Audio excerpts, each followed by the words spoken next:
کربلا کے سید سجاد نے ہتھکڑیوں کو، بیڑیوں کو، لنگر کو، توپ کو سنبھال کے ایک مسئلہ کہا بہن سکینہ پوچھو کیا سوال کر رہے ہو؟ کہا بھیا ہمیں اتنا بتلائیے کہ پیاس کی کتنی قسمیں ہوتی ہیں۔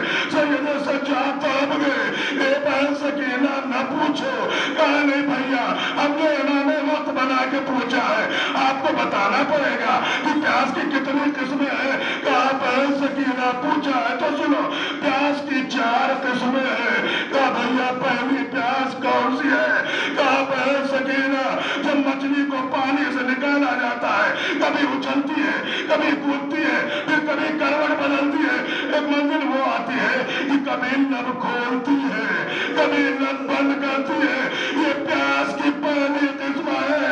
ایک مرتبہ تڑپ کے کربلا کا رخ کیا، کہا اے بھیا یہی پیاس میرے بھیا علی اصغر کی کربلا میں تھی، کبھی لب کھولا، کبھی لب بند کیا۔ جزاکم اللہ خیر الجزا۔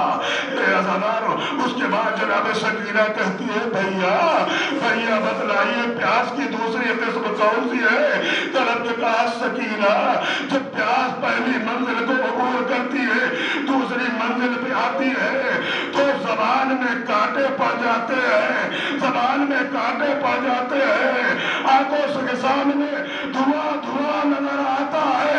ارے طلب نے کہا زبان میں کانٹے پڑ جاتے ہیں، جگر چھلنی ہو جاتا ہے، کلیجے میں آگ لگی ہوتی ہے، زبان مختصر ہو جاتی ہے۔ طلب سکینہ نے کہا اے بھیا یہی پیاس کربلا میں میرے بھیا علی اکبر کی تھی، زبان میں کانٹے پڑ گئے، زبان چھوٹی ہو گئی، کلیجے میں آگ لگی تھی۔ کہا جلدی بتاؤ اے بھیا جلدی بتاؤ پیاس کی تیسری قسم کون سی ہے؟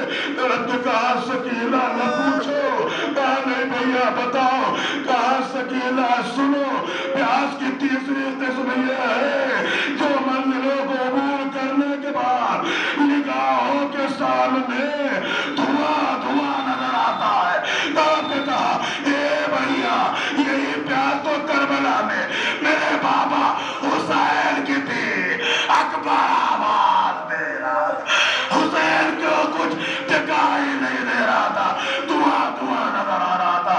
بس عزادارو خدا آپ کو کسی غم میں نہ رلائے، سوائے غم مظلوم کربلا نے کہا بھیا جلدی بتاؤ پیاس کی چوتھی قسم کون سی ہے؟ کہا سکینہ نہ پوچھو۔ کہا نہیں بھیا بتائیے۔ کہا بے سکینہ سنو، پیاس کی آخری قسم یہ ہے جب پیاس آخری منزل پہ ہوتی ہے تو گوشت ہڈیوں کو چھوڑ دیتے ہیں، چٹکنے کی آواز آتی ہے۔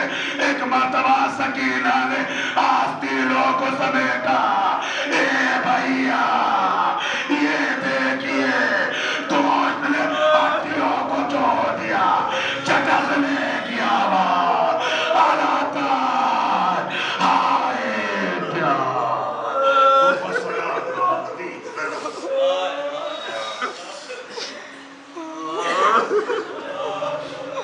ایام القلب ينقلبون